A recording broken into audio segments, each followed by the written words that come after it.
The Where Our Minds Wander podcast may contain sensitive content. Listener discretion is advised.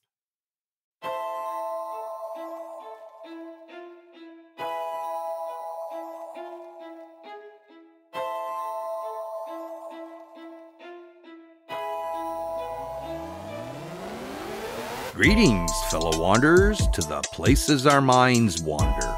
The house at the end of the dirt road, where disembodied voices whisper and strange sounds make the living shiver. Where shadows lurk at the edge of the woods, just outside your back door. And mysterious lights speed beyond reason across the clear night sky.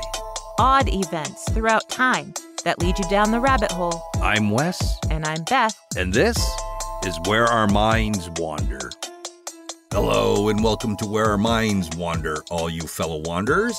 Thank you for joining us. Welcome, everyone. Before we get into tonight's stories, we have a bit of housekeeping to do.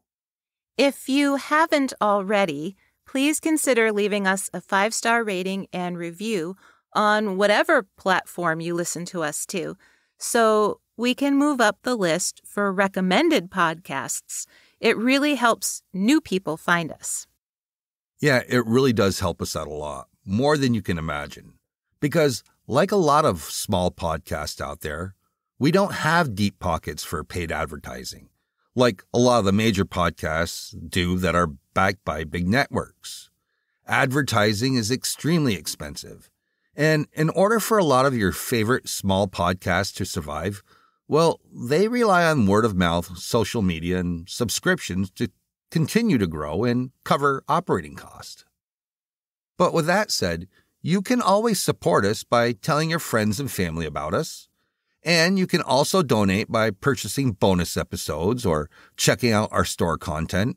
So if you haven't already, check out our website. There's links there to our TeePublic store and our Amazon bookstore. Yes, and speaking of our books in our bookstore, I'm very excited that in the next month or so, I'm going to be giving a lecture about Lucretia Davidson at the Clinton County Historical Society. And it's in conjunction with the mural that the city commissioned to honor her and her sister Margaret.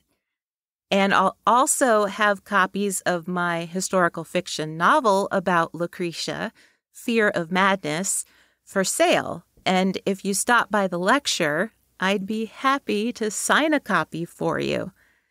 So we haven't hammered out all the details just yet, but I'll keep everyone posted on Facebook when that will be coming up. Yeah, I'm so excited for you. I know. I'm excited for me, too. It's been a long time in the making. 5 years. Yeah. Yeah. Also coming up pretty soon, Beth and I will be at the annual Whitehall Sasquatch Festival. It is coming up really quickly. It's September 28th. So if any of you want to experience a great day looking at Bigfoot footprint casts and Bigfoot photos, or if you want to hear the men who actually encountered the Whitehall Bigfoot, they will be there and you can listen in on their lectures. It's all outside, so it's not like you have to go into some little hall to listen to their lectures. And there's dozens of vendors selling all kinds of cryptid merchandise, not just Bigfoot. But there's food trucks, and there's also the Bigfoot Calling Contest. It's a pretty cool event, and it's September 28th in Whitehall, New York. So if you want to hear all about the Bigfoot encounter that happened there, you can always check out episode 68. We covered quite a bit of it. We did. 68. Episode 68 sounds like such a long time ago. Well, it kind of is. I know. It was a whole year ago, I think, when we did that episode. Because we did it right before we went to the festival last year. Yes. Yeah. Time flies. It does. We've come a long way. And it's been a lot of fun. Yeah. Well, you know, when you love what you do, I know. It goes by quick. I know. It's not work when you love it. Well, you know what? I think that's it for the housekeeping. We've rambled on enough. So. Want me to ramble on some more with my story? Well, yeah, I was going to say I don't mind if you ramble on, but I don't want to take up our listeners' time. They probably have more important things to do. So with that said, why don't you get us started like you normally do? All right. There's a house in Albany, Vermont, that has been talked about for centuries. It's a grand house, but rather than describe it myself, I thought I'd begin with a description of the house written by Iola Wallace Wiley, the great-great-granddaughter of the home's patriarch, William Hayden. Iola wrote, quote, "Bricks for the pre-Civil War mansion walls were kilned on a farm across the river, and only these were native to the region. The granite for the lovely front doorway and trim was brought by ox cart from Barry, quite some distance away. Originally, there was a 2 1/2-story brick L, half the length of the main house. Attached to it was another wing of wood, a story and 1/2 in height, and used as servants' quarters. The carriage house and horse stalls were a continuation of these. Behind the house were 3 enormous barns, connected by an underground tunnel. This was in later years filled in, being recognized as a dangerous threat in case of a cave-in. The interior of the mansion is recorded both for its architectural features and sumptuous furnishings. One went through the paneled front door, opened into the hall with its curving, graceful staircase to the second floor. On the newel post was mounted a wishing well, an ornament common to the times. Molded plaster cornices circled the high ceilings. The windows were deeply recessed. Formal rooms had elaborate chandeliers with glass globes and crystal pendants. Luxurious furnishings prevailed throughout the house. Beautiful velvet and brocade draperies adorned the windows. The rugs were thick, most of them Orientals.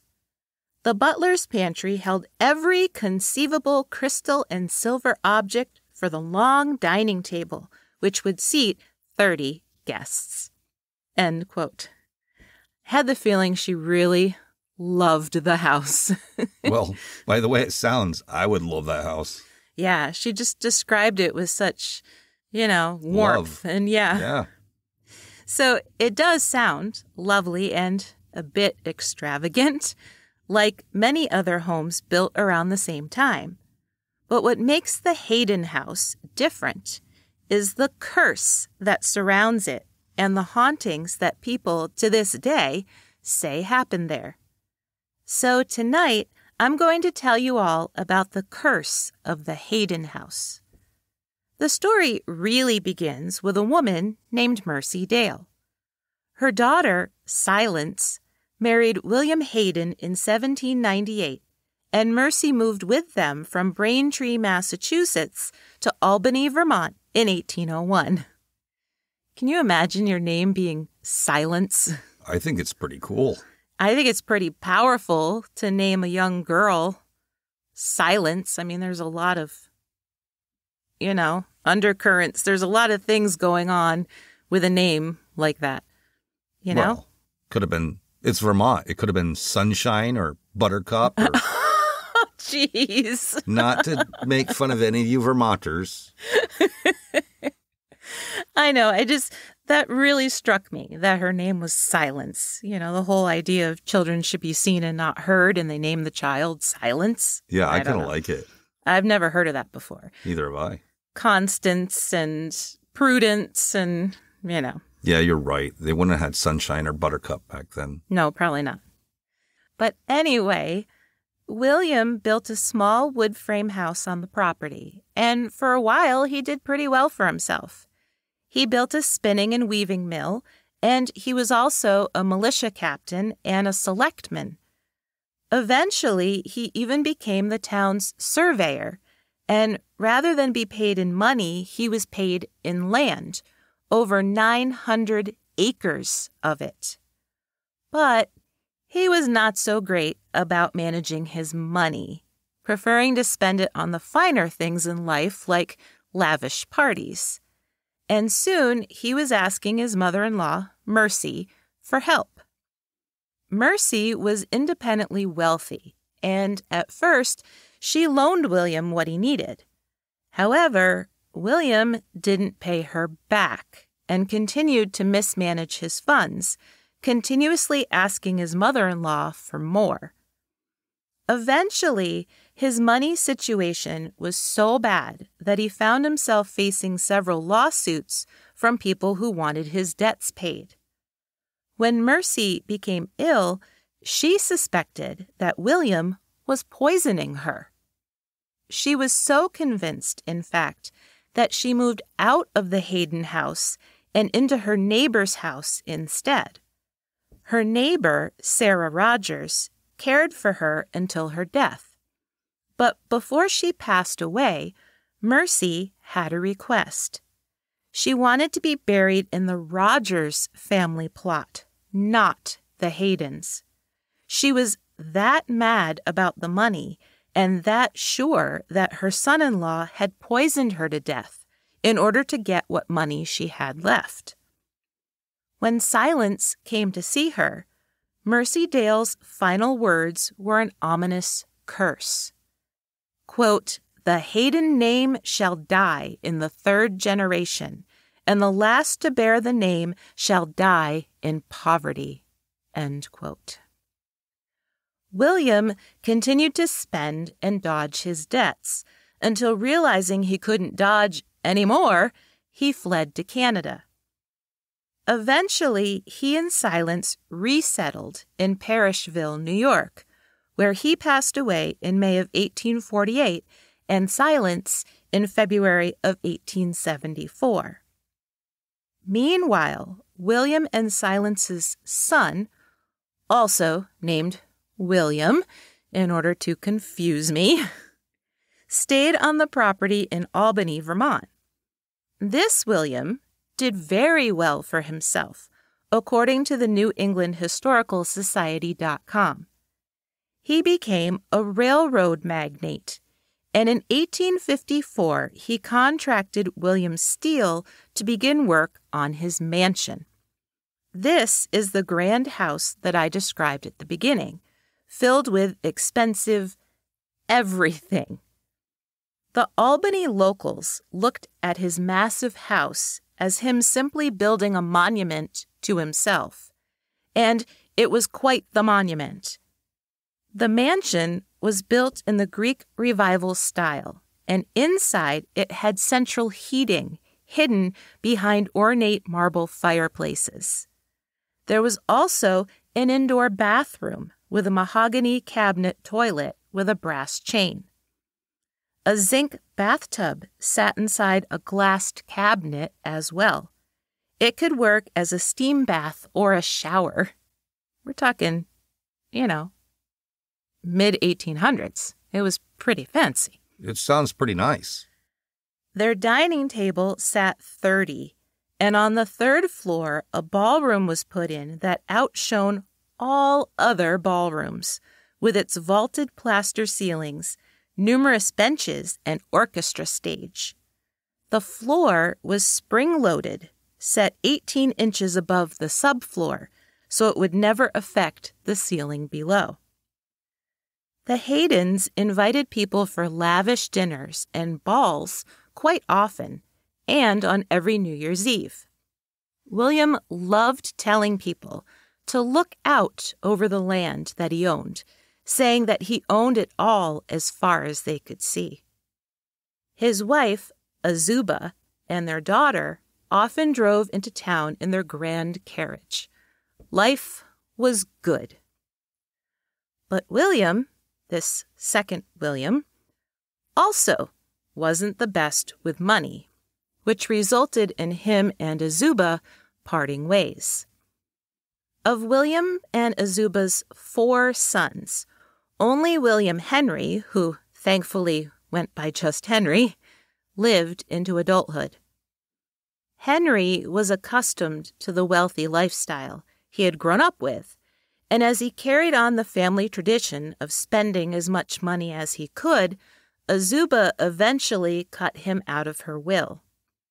After her death, Henry's brother-in-law accused him of burning the papers that indicated how the remaining Hayden fortune was supposed to be divvied up. At one point, family members accused Henry of even hiding the Hayden fortune as buried treasure. The truth is that there wasn't much money left at all, and by the time the family fight ended in 1915, Henry and his daughter Mamie were completely destitute. Now, there are 2 family photographs of the Haydens that you can find online, and they're both really cool. In one, Henry Hayden sits in a parlor or the living room, flanked by 4 women of the family. All of them are sitting or standing quite stiffly in their Victorian-era gowns. And Henry's eyes appear almost ghostly in the photo. Now, I assumed it was because his eyes were blue, and that's why they have sort of that whitish glow to them, because it's an old-fashioned photograph. Although there was one source that I read that said he went blind later in life, which could also account for the way his eyes look in this photo.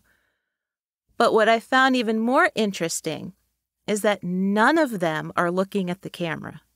They're all gazing off in completely different directions, even though it's a formal sitting room portrait. His wife is especially interesting because the way that the light is, it looks like she's actually gazing out the window when they take the photograph. In the other photo, there are 11 members of the Hayden family, all standing outside together around the pillars that mark the walkway in front of the house. 4 of them are actually perched on top of the pillars, 2 on each side. But based on their clothing, I think it was taken sometime between 1910 and 1915. However, everyone in these photos, or this photo I should say, looks happy, and most of them are smiling.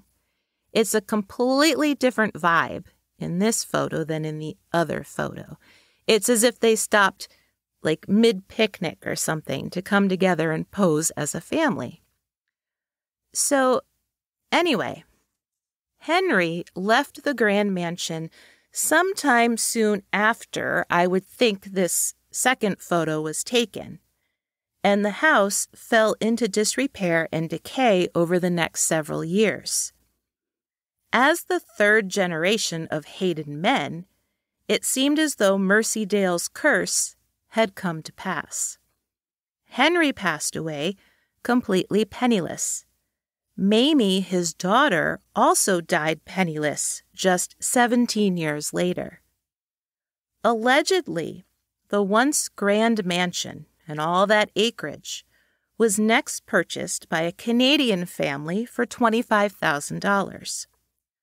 Local rumors swirled that the family were illegal bootleggers, and as they made money, they too held parties and balls for the neighbors, all while their neighbors whispered about them. But for decades now, Albany, Vermont locals, whether they believe in the curse or not, have whispered about other things at the Hayden house, like it's kind of haunted.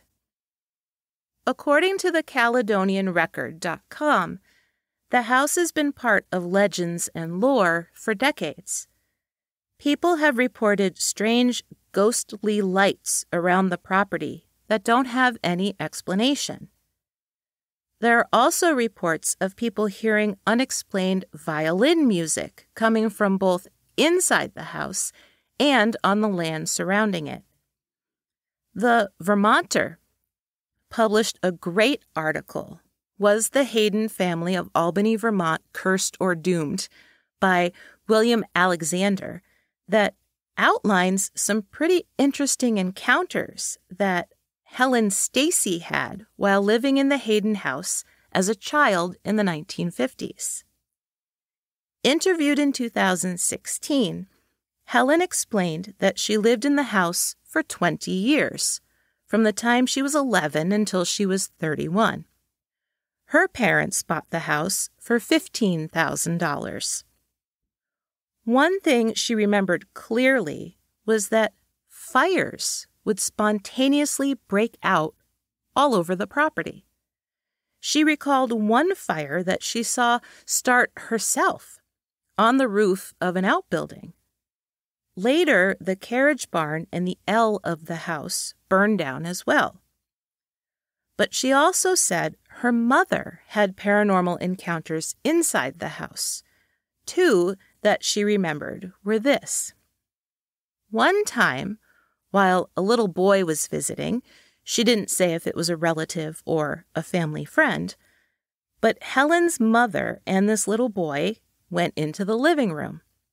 A man was sitting in the room, dressed in clothes from the time period of Abraham Lincoln, including a stovepipe hat. Both of them saw this man, and when the little boy referred to him as Pepe, the man stood up and walked into the hall, where he just vanished. Another time, her mother could hear music coming from the upstairs ballroom.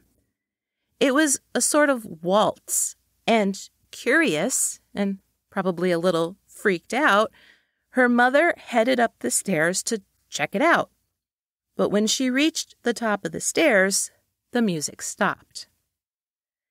She also said that people who came to visit found excuses not to stay overnight, and that a lot of their neighbors didn't seem to like staying in the house for very long. Helen didn't believe in the curse at all, but she did believe that the house was haunted. On the other hand, though, Dwight Dow, a descendant of the Hayden family, was also interviewed in 1976, and he didn't believe in the curse or the ghost sightings. He sounded like he was quite the character in this article, and he said, quote, "Ghosts? Hell no. Just some drunk passing by in the middle of the night making up things. They had a ballroom floor on springs for dancing, but they weren't no ghosts or none of that. Who's the damn fool that told you that anyway?" End quote. I love it. Now, today, the Hayden house appears to be privately owned. And at first, during my research, it looked like at one point it may have been open to the public, although I could be wrong. But after searching for a bit, I don't think that's true. I think it is a privately owned, a family just lives there. However, it is listed on the National Register of Historic Places. But don't bother the poor family who's living there. Don't go knocking on their door. Well, you could. It can never hurt to ask. Have you had any paranormal experiences while living in the Hayden house? Yeah, they would either be very gracious and open and talk, or they'd be like, "Oh my gosh, I'm so tired of people asking us this," So, was the Hayden family cursed? Did Mercy Dale really say what the legend says that she did way back in the early 1800s? Maybe she did. Or maybe over time, her last words were turned into a cautionary tale by the people of Albany, Vermont, as they watched the wealthiest among them spend their way into poverty. Well, the guy sounds like he was a bit of a tool. The one that said, "Where'd you hear that crap from?" No, I like him. Oh. The original owner. Oh, yeah. Oh, yeah, because he didn't pay her back. He took all this money from her. Right, and he kept going more and more into debt. You think he would have appreciated it. Right. And then, then the other guy... also spent all of his money. Yes. Yes. Yes. Although he knew how to make money. Right. Where the other one, the first owner of the house, didn't really seem to know how to make money, but he sure knew how to spend it. Right. And you could see where people might be a little bit jealous of something like that going on. Mm-hmm. And how, if she got ill, she suspected that he was poisoning her. Yeah, it does seem like pretty poor timing. Yeah. You know, he needs money. She starts getting ill. Mm-hmm. As he's going more and more into debt. Mm-hmm. I'd be pissed if I were her, too. I'd curse them all. Not that it's going to really do anything. Well, what do I know about curses? I don't know.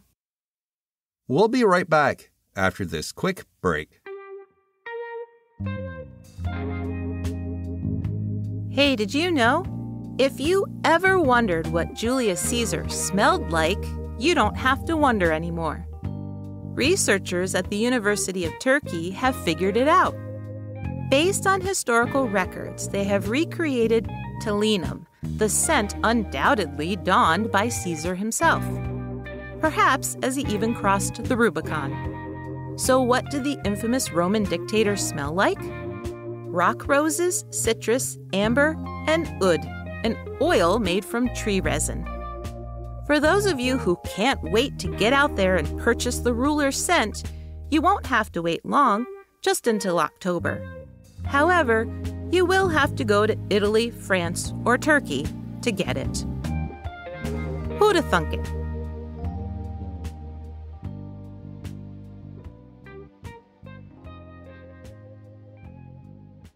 All right, we're back.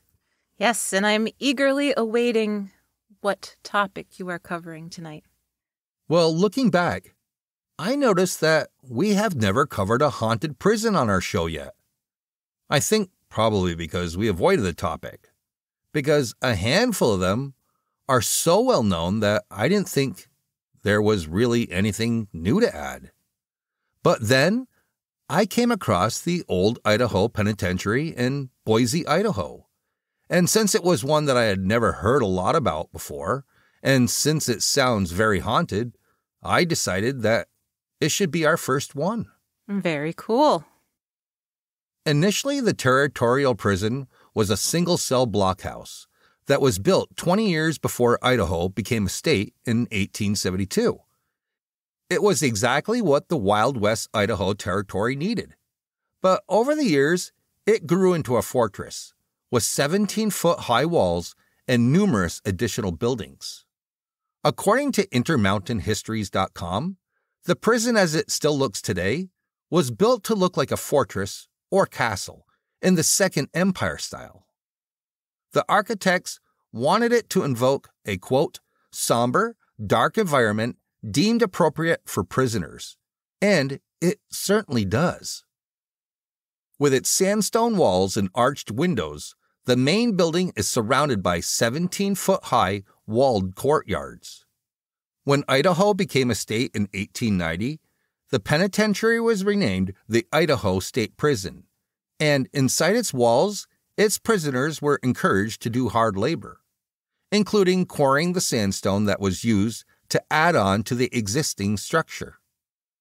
The new cell house was 3 stories tall with 42 cells, part of the 3rd floor which housed Death Row.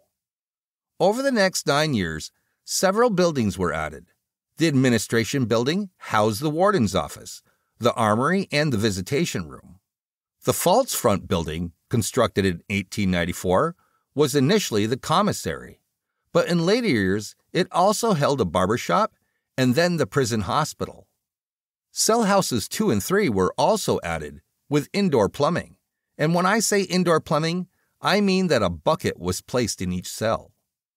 There was also a dining hall that was added in 1898 by a prisoner named George Hamilton, who designed it. The hard labor was imposed for 2 reasons. First, there was the belief that hard work kept inmates from becoming ill, and second, it meant that the prison was basically self-sufficient and could save money. They didn't just save money by having inmates build and repair the buildings, they also rented out several nearby farms, where inmates were expected to grow enough food to feed everyone inside the prison walls. By the 1920s, the prison had expanded even more, adding a much-needed women's ward. Prior to that, the women were held in the same cell areas as the men, which, as you can imagine, caused some problems. Solitary confinement had 2 sections, and one section, nicknamed the cooler, wasn't really solitary at all, since each cell held up to 6 men at a time. The other section, known as Siberia, was truly solitary. Each 3 by 8 foot cell held just 1 prisoner each. Cell House 5 wasn't added until 1954 and housed the violent offenders. It also served as the new death row with built-in gallows. Prior to that, the gallows stood in the Rose Garden. The prison also had its own sports teams, including football, baseball, basketball, tennis, and horseshoes. Now, I'm surprised they let them have horseshoes because it seems like they could be a deadly weapon. It could, but so could a bat. Yeah, that's true. Yeah. The baseball team, and later the softball team, called themselves the Outlaws. How fitting. I know, how appropriate. Yeah. The multi-purpose buildings were truly that. It housed workshops for producing blacksmithing items, carpentry, shirts, and license plates, as well as offering a more recreational area for inmates to hang around in. It also housed the communal showers. It sounds like a place where a lot of bad stuff could go down. Over the prison's 101-year history, over 13,000 inmates lived within its walls, including 216 women and a cat. A cat? Mm-hmm. Oh. Dennis the cat was found in the prison barn in 1952, and he was allowed to stay within the prison complex for 16 years. He was so loved by the inmates and the guards that when he passed away in 1968, a funeral was held, and the inmates made a headstone for him. But keep in mind, it was a prison, and conditions were not ideal by any means. Despite being self-sufficient in many ways, the prison lacked decent sanitation. Over its 101-year history, there were over 500 escape attempts. Everything from scaling the walls to digging tunnels to flat-out running away from work duty. By the 1950s, the prison was becoming outdated, and the year that Dennis the cat joined them, there was a massive riot. 250 inmates took over the multi-purpose building, causing major vandalism and destruction. During a prison riot, some 20 years later in 1971, inmates set fire to several of the buildings, including the Falls Front building, which burned to the ground. 2 inmates were stabbed during the chaos. 2 years later, inmates rioted again, setting fires. Cell House 2 was lost as well as the dining hall. Later that year, all the inmates were moved to a brand new facility, and the Idaho Penitentiary became the old Idaho Penitentiary.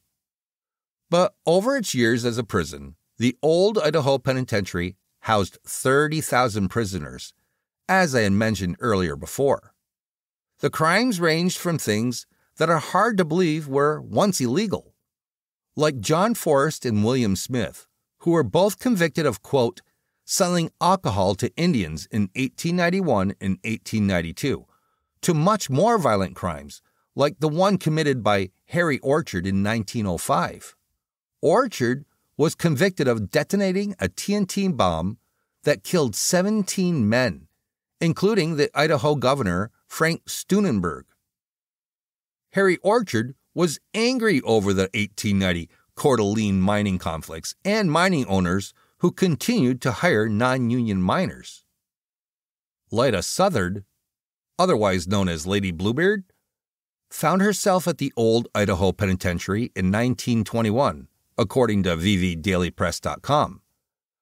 Lida was convicted of second-degree murder for poisoning her brother-in-law, her daughter, and all 4 of her husbands with arsenic, just to cash in on their life insurance policies. OnlyInYourState.com also mentions inmate Ray Snowden, Idaho's Jack the Ripper. Snowden was incarcerated at the old Idaho Penitentiary in 1956. He brutally murdered Cora Dean, a single mother with 2 children. Supposedly after a night of drinking, Cora rejected Snowden's advances, and he retaliated by stabbing her more than 30 times.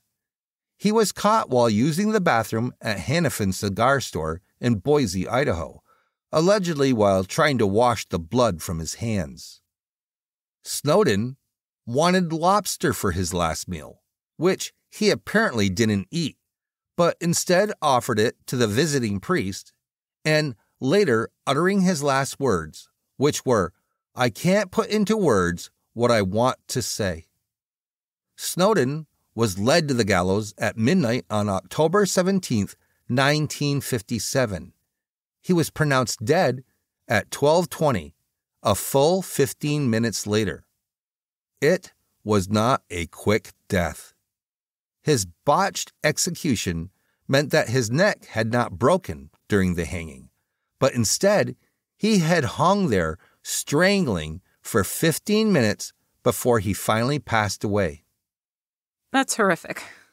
Well, it sounds like he certainly suffered. And then there were the children like James Oscar Baker, a 10-year-old boy who served a year at the prison in 1885. James had shot a man who had been threatening his father. So you had children mixed in with both men and women who had done anything from selling illegal alcohol to premeditated murder. Not really an ideal situation to be put in for people who had committed such small crimes to serve time with some really bad people. So I can imagine for those individuals, it had to be pretty frightening. Since the mid-1970s, the old Idaho Penitentiary has been a museum and historic landmark, and many of the employees and volunteers who have worked there have had some ghostly encounters to share. Some employees might even tell you that former inmates themselves claimed that the prison was haunted. So let's start with the reportedly most haunted part of the prison, Cell House 5. Cell House 5 was solitary confinement and death row, and where Ray Snowden was hanged. According to HauntedHouses.com, both visitors and volunteers have claimed to have heard the sound of someone gasping for air when they have been alone in the room. Some even say that they've also heard the sound of feet scrabbling against the floor or wall, as though they are trying to break free of the noose. One volunteer specifically recalls being alone in the gallows room when she heard the hallway door slam and the lights went out. Actually, the sound of doors slamming in Cell 5 is quite common. There are several people who suggest that the sound is part of a residual loop. Others have reported seeing an unexplained green light and have had their phones suddenly drop from full battery to dead, which seems to be quite common within the paranormal. Yes, it does. Battery drain. Yes. I've got to say, though, being in that gallows room and hearing what sounds like somebody's feet scuffling against the wall, like that's creepy. Yeah, that would be a hell of a sound because as they're hanging there, they're trying anything. They're swinging their feet, trying to just gain purchase, get the weight off of the, yeah. Yeah. Blah. Okay. Next, we move on to the women's ward, where Lyda Southard was held. According to VVDailyPress.com, one volunteer shared an experience that she had had. She said that she was alone in the women's ward one afternoon, locking up for the day, when she heard a woman scream. Another volunteer was walking through the juvenile ward during a final check before opening up for the day, when he heard 2 younger boys laughing in one of the cells. Now, I'm sure, him knowing that he was all alone in this building, that he was probably worried that the boys had snuck in somehow. But when he searched the ward, he found himself completely alone. That's creepy, too. Yeah, the sound of children laughing. Yeah, no matter where you are. It's a little creepy. It's creepy and irritating at times. People visiting both the women's ward and the juvenile ward often mention the sounds of running feet and numerous slamming doors, as well as catching sight of shadow people out of the corner of their eye. The Rose Garden that we had mentioned before, once a place for inmates to spend some time outdoors and to tend to various plants, was also the original site of the gallows. The spirits who are said to stay in the Rose Garden area run the gamut from completely harmless and playful to full-out aggressive. One of the more playful spirits is that of a man wearing prison-issue gardening clothes. He appears as solid as a real person, and although I couldn't find any anecdotes about visitors unknowingly interacting with him, it does sound like he's one of those spirits that could definitely do that. And then there are the more aggressive spirits that are known to harass paranormal groups that have come to do investigations. They say that the spirits shove and push people, and there are cold spots. All those things seem to happen at night in the Rose Garden, as well as in the former multi-purpose building.